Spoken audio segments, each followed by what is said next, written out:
Start करते हैं हमारी साइकोलॉजी के आंसर की। देखिए हमारा जो साइकोलॉजी का क्वेश्चन था वो ये था कि जो इंडिविजुअल डिफरेंसेस हैं वो रिजल्ट किस चीज़ का है, हेरिडिटी और एनवायरनमेंट। तो इसमें हमारा सी ऑप्शन होना था। है कि इनमें से कौन सा सेंसरी ऑर्गन नहीं है। हमारी बॉडी में 5 सेंसरी ऑर्गन्स हैं, उनमें से मेमोरी सेंसरी ऑर्गन नहीं है।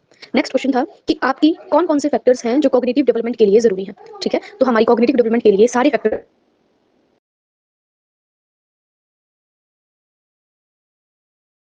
की पहली लैब जो लिपजिग में खुली है वो किसने खोली थी? विलियम वुंड ने।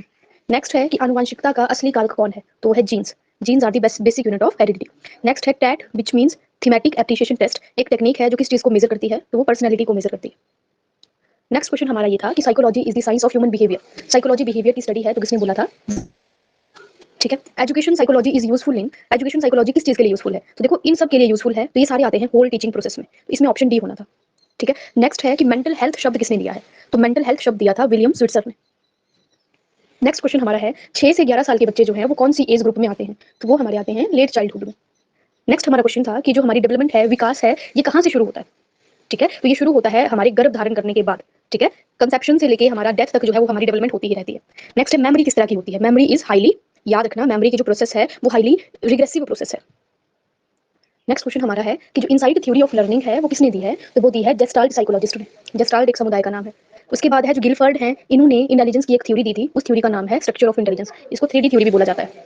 ठीक है। नेक्स्ट है फैमिली किस तरह का ग्रुप है? तो फैमिली एक प्राइमरी ग्रुप है, प्राथमिक समूह है फैमिली। नेक्स्ट क्वेश्चन था कि स्टूडेंट फैक्टर अफेक्टिंग लर्निंग, इनमें से बच्चों की लर्निंग को अफेक्ट करने वाले, प्रभावित करने वाले कारक कौन-कौन से हैं? तो ये सारे फैक्टर्स जो हैं वो स्टूडेंट की लर्निंग को जो है वो अफेक्ट करते हैं। नेक्स्ट है रेमेडियल टीचिंग। रेमेडियल टीचिंग का मतलब क्या है? कब रेमेडियल टीचिंग दी जाती है? तो देखो जब हम जो हैं बच्चों की वीकनेस को देखते हैं, ठीक है, उसके बाद हम उनको रेमेडियल टीचिंग देते हैं। ठीक है, to remove the weakness of student, उसके लिए रेमेडियल टीचिंग होती है। जैसे पेपर हो गया, पेपर के बाद बच्चे को अगर पेपर में 100 में से मान लो 30 नंबर हैं, तो उसके बाद जो टीचिंग होगी वो रेमेडियल होगी। रीइंफोर्समेंट की थ्योरी जो है वो स्किनर ने दी है। नेक्स्ट क्वेश्चन है कि साइकोलॉजी आज के समय में किस चीज़ का अध्ययन है? तो वो बिहेवियर की स्टडी है। शॉर्ट टर्म मेमोरी कैसी मेमोरी होती है? वो एक्टिव मेमोरी होती है, सक्रिय मेमोरी बोलते हैं उसको। ठीक है। एक बुक का नाम है, फेमस बुक है पर्सनैलिटी की, पर्सनैलिटी अ साइकोलॉजिकल इंटरप्रिटेशन। तो ये बुक एलपॉर्ट ने लिखी हुई है। नेक्स्ट क्वेश्चन है सबसे पुराना मेथड साइकोलॉजी का कौन सा है? तो वो इंट्रोस्पेक्शन है जो विलियम वुड ने दिया था। नेक्स्ट है डेवलपमेंट कैसी प्रोसेस है? तो डेवलपमेंट नेवर एंडिंग प्रोसेस है, कंटिन्यूअस प्रोसेस है। मेंटल एज शब्द किसने दिया? बिनेट ने दिया था 1905 में। नेक्स्ट है ऐसा पर्सन जो मेंटली हेल्दी है वो मेनली कैसे, कहाँ पे रहता है? तो देखो याद रखेंगे, मेंटली हेल्दी अगर पर्सन होगा, मानसिक रूप से जो स्वस्थ है ना, वो रियलिटी में जिएगा। ठीक है। अगर बच्चा खेल रहा है तो उससे उसके किस तरह के बाय प्ले,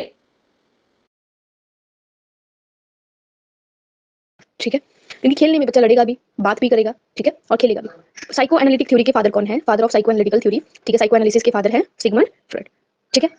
नेक्स्ट क्वेश्चन है हमारा कि ratio of mental as upon chronological S multiply by 100 ये किस चीज़ की है? तो ये आईक्यू की है। ठीक है। Psycho social learning development theory of learning किसने दी है? तो वो एरिक एरिक्सन की थ्योरी है साइको सोशल। ठीक है, जो